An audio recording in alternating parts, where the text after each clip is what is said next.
Ok, agora lembrando de gravar.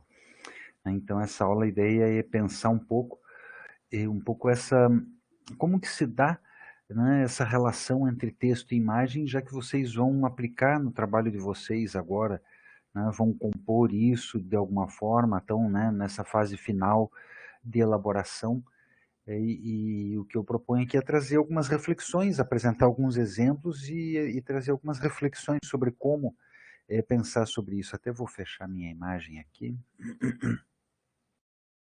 Isto. É, bom, então, né, eu fiz assim, né, eu estabeleci, organizei algumas categorias que não são únicas, né? A categoria a gente pode estabelecer da maneira que a gente quiser, né? Mas eu pensei, né, várias relações visuais que a gente pode ter, né? E trouxe assim para a gente pensar e colocar em jogo, né? Que a gente pode ter entre texto e imagem, né? Quando a gente tem visualmente esses elementos. Em princípio, o texto como imagem. Não, vamos pensar assim, o texto serve como imagem. A gente vai ver um pouco isso assim, ó, vou mostrar alguns exemplos. A gente pode pensar que o texto também é, é, pode ser uma mancha gráfica, né? Ele pode fazer parte de uma composição visual, é, independente do sentido que ele tem, né, que ele veicula por escrito, mas como um aspecto visual mesmo dele, né, o quanto que ele ocupa, né, e aí entra, né, desemboca nessa questão que é o texto composto com a imagem, né, como que esse texto, né, essa mancha gráfica se compõe com a imagem, como que ele pode estar integrado com a imagem, né, de uma certa maneira. Então a gente pode pensar, né, esse processo de integração visual, como que a gente vai entender, né, entre texto e imagem. Por um lado, a gente pode ter pequenas imagens agrupadas a textos, como a gente também pode ter o contrário, pode ter pequenos textos agrupados às imagens, né, na medida em que a gente constrói esse tipo de relação. E no que diz respeito ao conteúdo, vamos pensar que a gente pode distinguir, pensar, né, essa relação, assim, em princípio a imagem e o texto podem remeter ao mesmo conteúdo, né, tanto a imagem como o texto estão ali, falam da mesma coisa e remetem ao mesmo conteúdo e pronto, mas elas também podem remeter a dois conteúdos distintos, não tem, né, algumas coisas podem ser diferentes e o tipo de relação que se estabeleça, né, seja outro que não por parte do conteúdo, né, isso também pode acontecer.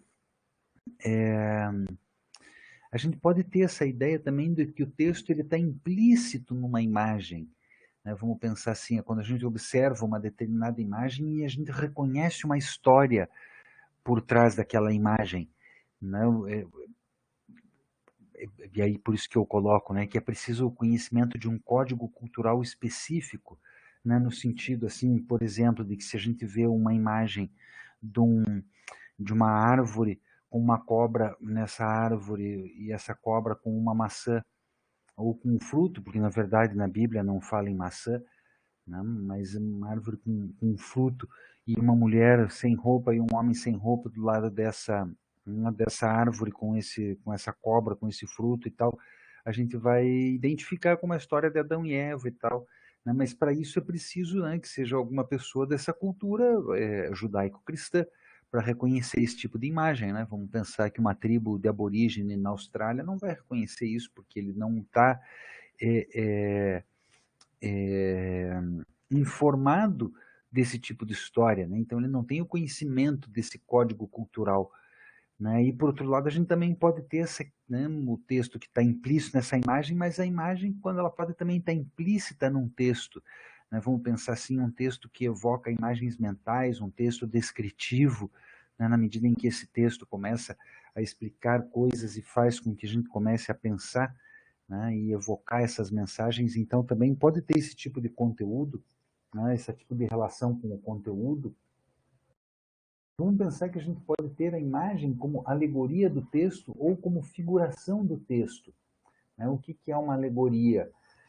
A alegoria ela é ela é a figuração de uma ideia abstrata.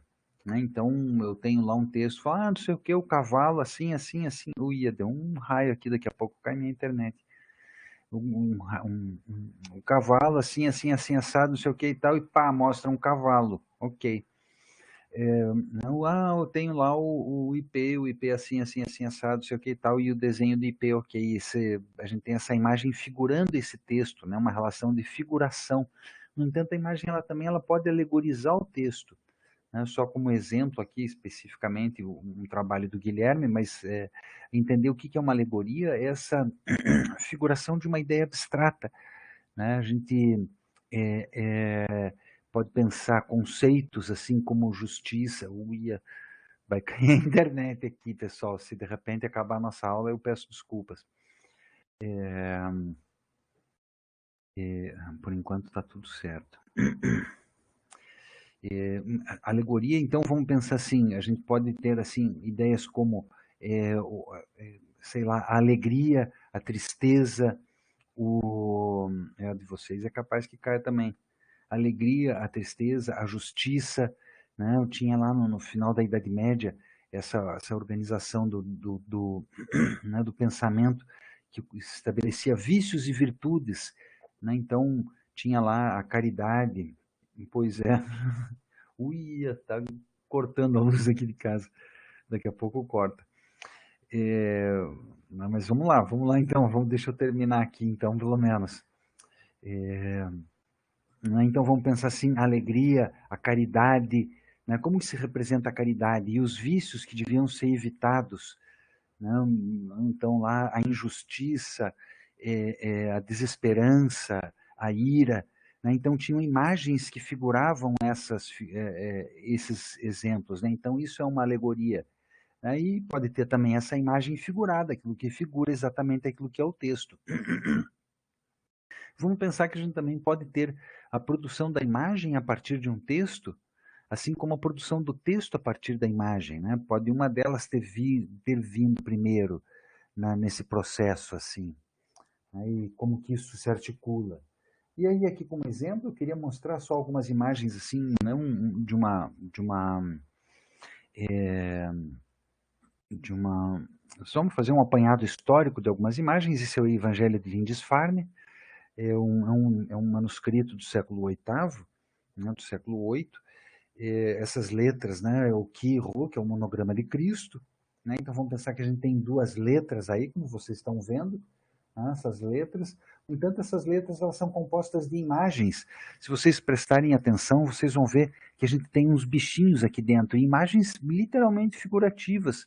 Vocês conseguem perceber aqui, ó, por exemplo, né, aqui o corpo de uma ave com um pescoço comprido que dá uma volta e a cabeça dela, as patas, a cauda. Aqui a cabeça de uma outra ave que dá mais uma volta e chega aqui no corpo, né? Tem os dragões. Então vamos pensar que a gente pode ter esse tipo de composição de imagem e texto integrada, né? Essa outra imagem aqui, dentro desse apanhado histórico, eu acho fantástica, adoro essa imagem aqui, que é o Homem Anatômico, né? É uma obra que está pois é, bastante detalhada essas iluminuras. Eles eles usavam umas lentes, né? Eles pegavam um bulbo de vidro, enchiam esse bulbo de vidro de água, né? E aí usavam isso como lente para poder fazer esses detalhes. E é o que a gente vê também né, nessa outra iluminura, uma obra de 29 por 21, ela não é muito grande, né? E a gente vai ver detalhes em outras, né? Se vocês tiverem curiosidade, né, de procurar Le Très Richard de Duc de Berry, né, que tá como está escrito aí, para verem mais imagens sobre isso. Então vamos ver como a gente tem todo um conjunto, né? Tem as figuras aqui, eu tenho essa ideia, essa questão do homem do zodíaco, né? Então a gente tem aí a figura, né, com os vários signos do zodíaco dispostos sobre o corpo, dispostos, né, aqui no que seria, né, um espaço em torno, né, uma esfera celeste. A gente vê que tem umas nuvenzinhas aqui, né, em volta da figura, tem uma série de textos, né, e de informações numéricas, que é o que vai dizer respeito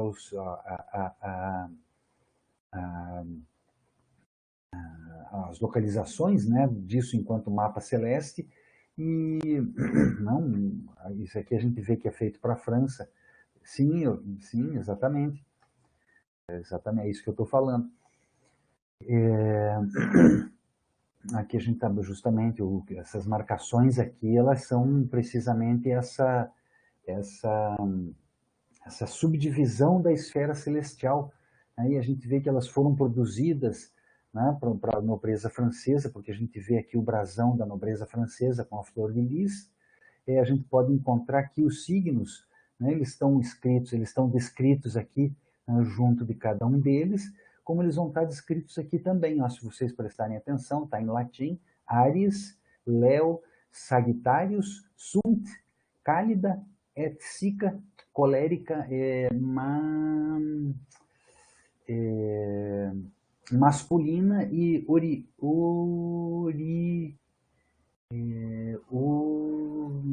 que é Occitália.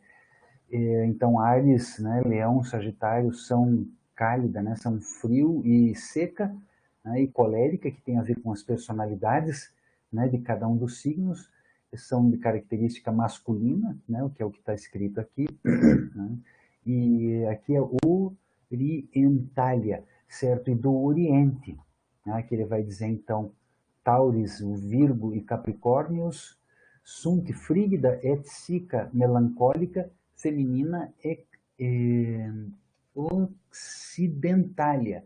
Né? Então ele está dizendo aqui que Touro, Virgem, Capricórnio, né, sunt, né, são frio e seca, de personalidade melancólica e feminina, e do Ocidente, né, Occidentalia. Ele vai mencionar aqui também, aqui embaixo, Câncer, Escorpius, Piscis, sunt frigida et úmida, fleumática, feminina e setentrionália, né? Ou seja, do setentrião, né? Da parte norte, né? Faz essa referência da parte norte. O cordel é que parece isso, né? E aqui Gêmini, Aquários e Libra sunt cálida et úmida, masculina, sanguínea e meridionália, né? Ou seja, do meridiano, né? Da parte meridional, né? Ou a parte do sul.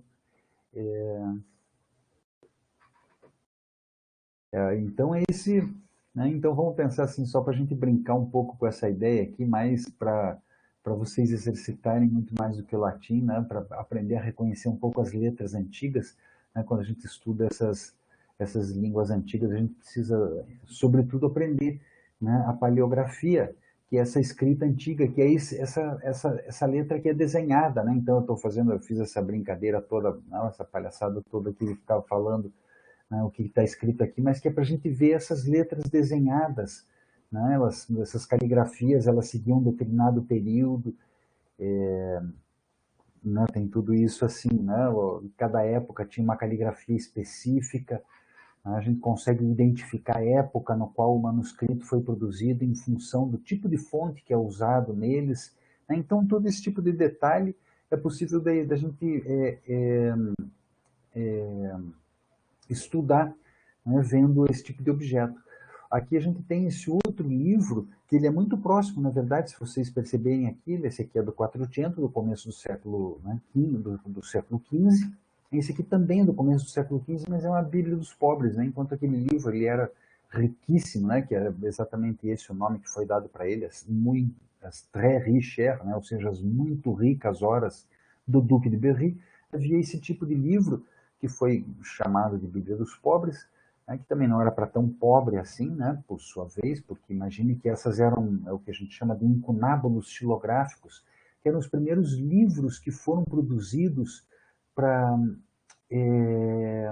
no Ocidente, né, no Ocidente cristão, que partiam de xilogravuras.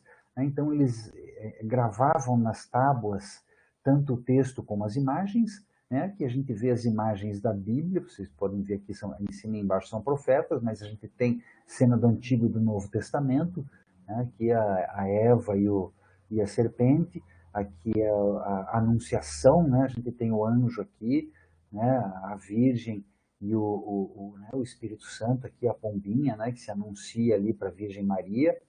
Aqui não dá para escrever, não consigo ler aqui, mas provavelmente é o texto, né, desse trecho da Bíblia. Isso daqui eu suponho que seja a história de São Paulo, né? Eu acho que São Paulo, que era um soldado romano, né? Então a gente vai ter também essa combinação e que era esculpida, né? Eles gravavam na tábua tanto a imagem quanto o texto e imprimiam, né? Podiam fazer várias tiragens, né, desse material todo, né? Então tinha lá essa ideia de que a imagem pressupõe, né, um texto conhecido. Quando as pessoas observavam essa cena da Anunciação, a cena da Eva, a cena do São Paulo, né, que eu acho que é o São Paulo, se não me engano, né, toda essa, eles reconheciam já automaticamente esse texto, e a gente tinha pequenos trechos de texto que articulavam, né, nesse processo aí de lembrança. Né? Vamos ver aqui, por exemplo, aqui a cena do Jesus lá no deserto, sofrendo tentação, aqui o Adão e Eva, conforme eu comentei com vocês, né? Aqui estão como é que chamam, os profetas, né, etc. Aqui, ó, Jó, etc. Essas outras figuras bíblicas, né, outras páginas aqui, mas que também tem toda essa relação, né, textos em algumas partes, textos dentro, né, incorporado nas imagens, texto que a gente hoje, né, vê como mancha gráfica, tem lá a cena do batizado, aqui a cena do beijo, né, a cena do beijo de Judas, não, não, é outra coisa. Não saberia dizer agora o que que é.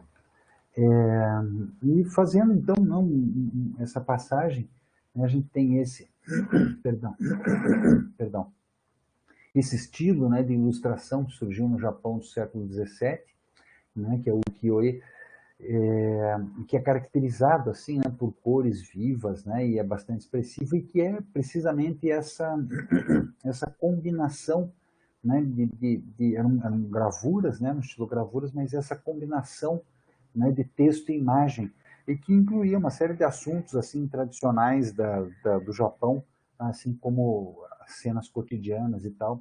E a gente vai encontrar então esse tipo de solução aqui que vai ser, né, desde a imagem aos textos que são colocados, a esses elementos que entram assim quase como simbólicos, né, como esse aqui de baixo, né, que é um tipo um sinete, né, uma assinatura da pessoa, né, as pessoas né, no Japão eles têm um pouco esse, né, um carimbinho assim que é esse, né, esse sinete assim que é essa identificação no caso aqui do artista.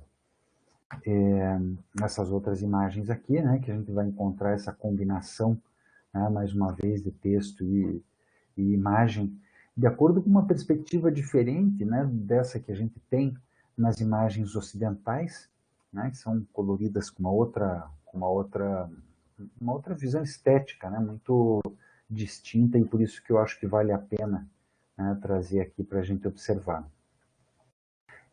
Mas a gente tem assim ainda, né, como relação entre texto e imagem, e que também não é um livro de artista, mas é uma relação muito forte nesse processo, são os livros do William Blake. Né? Não sei se vocês já ouviram falar desse artista, ele era poeta e era ilustrador, e ele, se alguém conseguir me dizer aqui qual filme menciona, me disser aqui em 5 minutos, sem consultar a internet, William Blake, uma obra do William Blake, está aprovado com nota 100. Eu vou falando aqui, não precisa nem continuar fazendo mais, já está aprovado com nota 100. Tem 5 minutos aqui.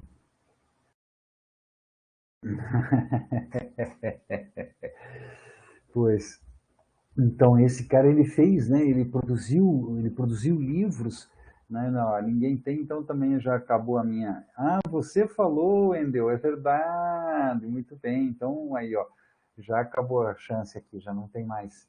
Eu vou dizer aqui é o Grande Dragão Vermelho, né? Acho que é esse, né? Aquele filme da continuação do Aníbal, né? Do Hannibal, né? Tem uma obra lá, um cara que tem uma tatuagem, né? É você, Wendel. Ah, muito bem, meu caro. É um cara que tinha uma tatuagem, tem toda uma relação com uma obra, né, com um desenho do William Blake. Mas esse, né, especificamente, ele produziu, né, o que interessa aqui para a gente nesse momento aqui, é que ele produziu livros que eram assim, é como aqueles livros lá, aqueles incunábulos xilográficos, né, que tinha a matriz, continha texto e imagem, ele produziu isso só que no metal, né, ele fez com água forte isso, em vez de gravar na madeira, ele gravou com água forte no metal, né, e a matriz, né, ela combinava palavra e imagem, né, e imprimiu, fez isso em várias impressões, e aí depois ele e a esposa coloriam as páginas, né, desses livros e vendiam por um preço assim, relativamente acessível, né. E aqui a gente tem, então, um exemplo de uma das páginas de um dos livros, né, do William Blake, é Água Forte e Aquarela. Então, a gente tem uma parte que é impressa, né, que vamos pegar aqui o texto, esses ornamentos aqui em volta do texto, a base aqui da imagem, né, ele imprime aqui com uma determinada cor, esse avermelhado, e depois tem esse processo todo de aquarelar e de pintar, né, e colorir a imagem aqui, mas fundamentalmente pensar essa composição aqui entre imagem e texto, como que elas estão organizadas, né? Como que a imagem penetra no texto, como que o texto penetra na imagem, né? Como que eles dialogam entre si. E, né, e que tipo de relação, de solução técnica pode ser usada para desenvolver isso, né? Outra imagem aqui do Blake, como ele compõe essas figurinhas aqui junto, né, do texto, né, como ele vai então compor o texto como mancha gráfica e, né, vai organizar as figuras e as palavras, né, de acordo com uma composição própria para essa página.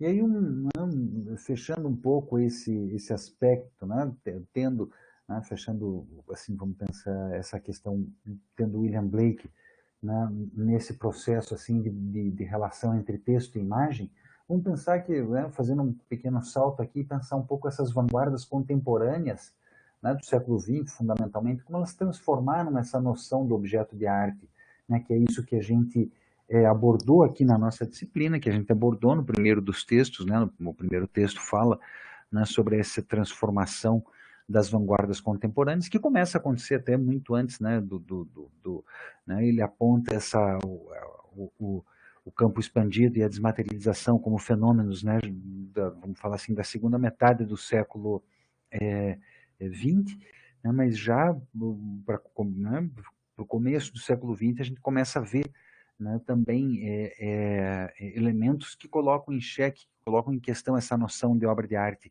e que incorporam, né, entre outras coisas, textos, né, como parte visual e como parte até mesmo criativa da obra. A gente vai ver essas obras, né, já do começo do século XX, né, dos cubistas. Então Picasso compõe lá partes de jornal, partituras, né, tudo isso assim como elemento de composição da imagem. O Gris a mesma coisa, né, esses artistas. Vamos pensar essa relação que os surrealistas colocam na imagem, né, vamos pensar como o Magritte faz essa famosa pintura aqui, que ele diz que isso não é um cachimbo. Então, como que, né, a imagem dialoga com o texto, como que o texto dialoga com a imagem, né? Não é um cachimbo, claro, é uma pintura, né? Um pouco essa brincadeira, né, do Magritte, né? E é um pouco essa questão colocada, né, da arte, dizer que isso aqui não está aqui para representar um cachimbo, por mais que ele brinque com essa representação mais fiel possível à realidade, né, aos brilhos e às texturas da madeira, né, a organização aí do objeto em si. Essa obra aqui muito peculiar do Picabia, não sei se vocês já conheciam, né, o Loya e o Cacau de Leite, Cacau de Latte, eu acho que seria, né, no francês, que é uma montagem, né, além tem umas fotos nos cartões postais, né, uma parte de pintura, mas é fundamentalmente esse, essa construção de palavras, né, essa construção, né, de uma pintura, né, por meio de palavras, que é algo completamente, né, conectado ao dadaísmo, né, ao Dadá, melhor colocando assim, né, eu me chamo Dadá desde 1892, milhou, e, sei lá, todo tipo de coisas que a gente vai encontrar aqui, né? Eu espero sempre me levantar, Germane Everling, algumas coisas que ele foi retirando, né? Sei lá da onde. Né, para a gente encerrar essa questão, entender, né, essa obra como processo e essa grande figura que foi o Duchamp e que tudo que ele transformou nesse processo de compreender exatamente o que é arte. Né? Então ele produziu, né? Ele não foi um artista assim que teve uma produção muito grande, né? Vamos dizer assim, no começo da vida dele, mas ele, assim, principalmente no sentido desses objetos físicos, né? Vendáveis, ele teve lá os seus ready-mades, teve lá algumas pinturas, algumas coisas assim, algumas fotografias, e ele, num determinado momento, fez isso, né? Criou lá essa boîte en valise, né? Fez uma tiragem de 20 e vendeu, né, vamos dizer assim, miniaturas das obras dele nessas, né, nessas caixas aqui, então, né, no qual ele colocava lá reproduções de obras antigas e faz um originalzinho do grande vidro, como vocês podem perceber aqui, né, nessa parte central aqui é um grande vidrozinho ali. Né, vamos aumentar ela um pouco mais. A gente vai ver aqui as fotos do Duchamp como Rose Selavi, né, todo os outros trabalhos que dialogam com o grande vidro. E aqui, né, centralmente, o grande vidro, eu acho que eu mostrei para vocês no primeiro semestre, não foi, Wendel, o grande vidro, quando eu falo de risco. E aqui, né, vamos dizer assim, toda essa caixa, né, aberta, assim, essa valise, né, completamente aberta e todas as obras, né, que ele fez aí na vida dele. Então, pensar isso um pouco, né, como uma espécie de livro de artista e também pensar esse outro trabalho dele, que é chamado a Caixa Verde, né, La Boîte Verte, né, que é sobre, né, ele vai colocar aqui La Marie mise à nu par ses célibataires, que é a obra, né, que é o grande vidro, né, que é a noiva despida por seus celibatários mesmo, né, e aí é basicamente essa caixa que contém essas anotações. É aquele que cai no chão, não sei, é um que quebra, né? É um que quebra, é o grande vidro, é isso que a gente está vendo aqui, ó. Esse objeto, se vocês botarem na internet e fizerem uma busca, o grande vidro do Champ, né? Esse aqui assim, ele tem lá uma trinca e tal, né? Que quebra. E aqui, então, são notas, né, desse período, né, de 1911 a 1915, não é exatamente uma parte de um período no qual ele fez o grande vidro, ele ficou vários anos fazendo o grande vidro, então é uma caixa com anotações, né, que ele vendeu, né, anotações visuais, anotações escritas que ele tinha, né, daqueles estudos que ele fez dos manequins, né, desses modelos, etc. E, de um modo geral, vamos pensar assim, né, para encerrar essa questão, né, dessa aula aqui, pensar que a gente pode é, é, entender, né, em que medida o livro de artista ele permite precisamente essa questão temporal, né, na medida em que a gente tem essa questão de um manuseio, né, desse objeto. Perdão, né, em que medida a gente vai ter um discurso plástico que se estabelece em determinadas sequências de espaço e de tempo.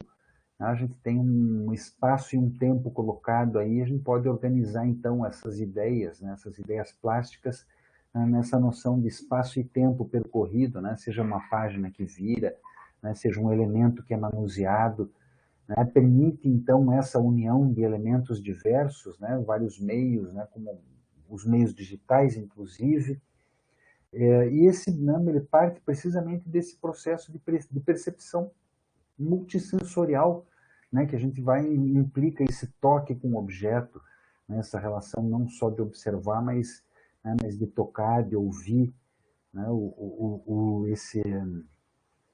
esse manuseio desse objeto. E vamos pensar assim, né, em termos de categoria, vamos pensar que essas tipologias, elas não encerram, né, mas a gente pode pensar tipos diferentes de categorias e que elas são basicamente infinitas, e depende do sentido que a gente quer dar para eles, né, do como a gente pretende organizar uma categoria. Mas vamos pensar assim numa categorização básica entre cópia única e várias tiragens. Né? Vamos pensar em que medida assim esse livro de cópia única a gente pode ter diferentes formas de livros. Né? Por um lado, assim, um que mantém uma certa estrutura semelhante a esses suportes literários, né, tradicionalmente, né? É uma criação plástica, como qualquer outra, mas tem essa forma de um livro, né, folheável, etc. A gente pode ter trabalhos que são como uma totalidade na forma, né? Eu acho que, vamos ver, por exemplo, o trabalho, por exemplo, da Daniela, ela não está podendo fazer aqui à noite, mas ela fez aqueles brinquedinhos de criança que a gente coloca no dedo, a gente fazia uma dobra e que abria, né, de uma vez e outra, e desdobrava lá dentro e enxergava lá alguma coisa, contava 1, 2, 3, 4, 5, né, ficava girando de um lado para o outro. Ela vai fazer um grande desses, assim, né, que é movimentado, etc. Então, é um trabalho com uma totalidade ali, que a gente já enxerga ele pronto como um todo ali. Vamos pensar que a gente pode ter livros, né, que obras, né, essa noção assim de livro de artista que articula num determinado espaço, né, ou que tem dimensões que vão extrapolar esse formato, né, tradicional de um livro e que estabelecem essa relação, né, entre o espectador e o ambiente que ele está inserido. Né? E também vamos pensar que a gente pode ter um tipo de categoria que é essa manipulação de um livro já pronto, né, um livro de edição padrão, e tornar esse livro um trabalho. Né? A gente tem muitos casos também de livros que foram, né, manuseados e retrabalhados e transformados, né, num livro de artista. E só para a gente pensar, né, para encerrar essa ideia que esses livros produzidos em série, a gente pode pensá-los, né, desde uma repetição manual, né, de produzir lá 3, 4, 5, sei lá quantos, né, mas reproduzir manualmente. A gente pode ter esse uso de técnicas de gravura, de carimbo, simples que seja, né, para o uso da ideia, né, de reprodução da obra, ou mesmo de produção de uma obra única, mas como reprodução de uma imagem específica no decorrer dessa obra, assim como a gente pode ter também essa reprodução, né, com técnicas que são industrializadas, que a gente vai ter lá com offset, vai imprimir, né, por meio de offset, vai imprimir numa impressora laser uma quantidade, né, específica, uma tiragem específica, ou imprimir sob encomenda, seja lá como for. Então, a questão nessa aula era trazer um pouco essas reflexões sobre a relação entre texto e imagem, né, e como que a gente pode, né, dialogar nesse processo, né, de produção final desse livro, né, entender, né, essa categorização e como que vocês podem se relacionar com esse livro. Vamos voltar aqui e deixar, né, essa minha imagem, que é uma das minhas favoritas.